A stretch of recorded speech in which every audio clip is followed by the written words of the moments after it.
ডিগবৈ গোলাইত এগৰাকী মহিলাৰ মৃতদেহ উদ্ধাৰ।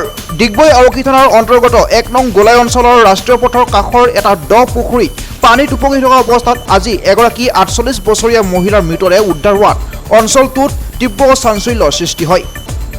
১ নং গোলাই মেণ্ডিছপাৰা নিবাসী ৰাধা শৰ্মাৰ পত্নী মঞ্জু শৰ্মা ডিগবৈ দিল্লী পাব্লিক স্কুলৰ ছাত্ৰাবাসৰ সহায়িকা হিচাপে কৰ্মৰত আছিল।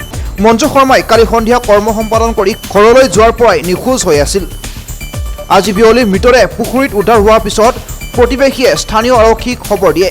মৃতদেহ উদ্ধাৰ কৰি আৰক্ষীয়ে মৰ্গত ৰাখিছে। উল্লেখ্য যে মঞ্জু শৰ্মাৰ স্বামী ৰাধা শৰ্মা কৰ্মসূত্ৰে দাৰ্জিলিঙৰ পূৰ্ণিমা হোটেলত প্ৰবন্ধক হিচাপে সম্প্ৰতি কৰ্মৰত।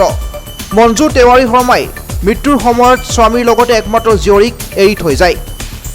কালি ডিউটিৰ পৰা ৬:৫০ ওলালে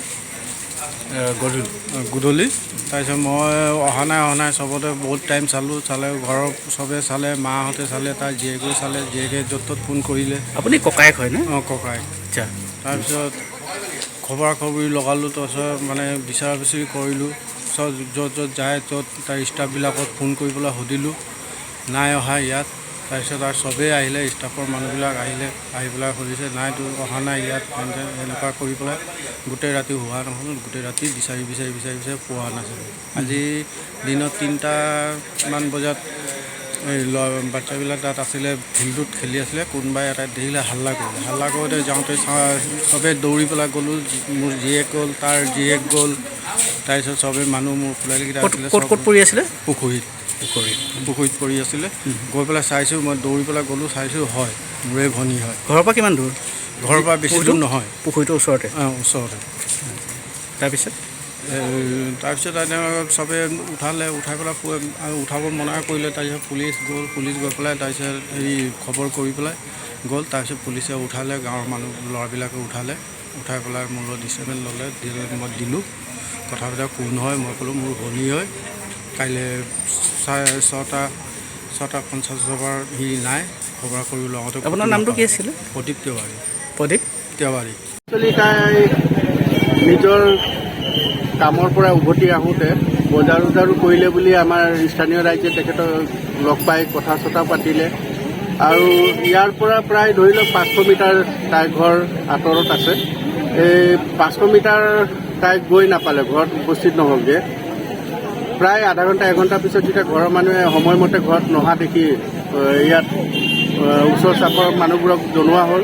চবেই আহি গোটেই বিচাৰিলোঁ। ৰাতি প্ৰায় 12:30লৈকে আমিও আছিলোঁ, আমিও বিচাৰিছোঁ গোটেই। আৰু থানাতো আমি এজাহাৰ এখন দিয়া হৈছিলে, জাননী যে এনেকৈ কামৰ পৰা আহোঁতে মহিলা আমাৰ নিৰ্দেশ হৈছে, আপোনালোকক জাননী দিছোঁ বুলি আমি এজাহাৰ এখন দিয়া হৈছিলে। আৰু আজি ৰাতিপুৱাও আমি গোটেই বিচাৰি আছিলোঁ। নিজৰ পৰিয়ালৰ ঘৰতো চব বিচৰা হৈছিলে, কিন্তু এতিয়া প্ৰায় 3:30মান বজাত আমাৰ স্কুলীয়া ছাত্ৰ এজনে ইয়াত দেখিলে যে উপঙি থকা পানী ঘৰৰ ওচৰতে এইটো পুখুৰীতে। আৰু ইতিমধ্যে আমি প্ৰশাসনক জনাই পেলাই প্ৰশাসন আহি পেলাই ডেড বডিটো উদ্ধাৰ কৰি। মানুহৰ লগত বহুত ভাল সম্পৰ্ক এটা আছিলে, কোনো কাৰো লগত তেনেকৈ বেয়া আজিলৈকে আমি দেখা নাই।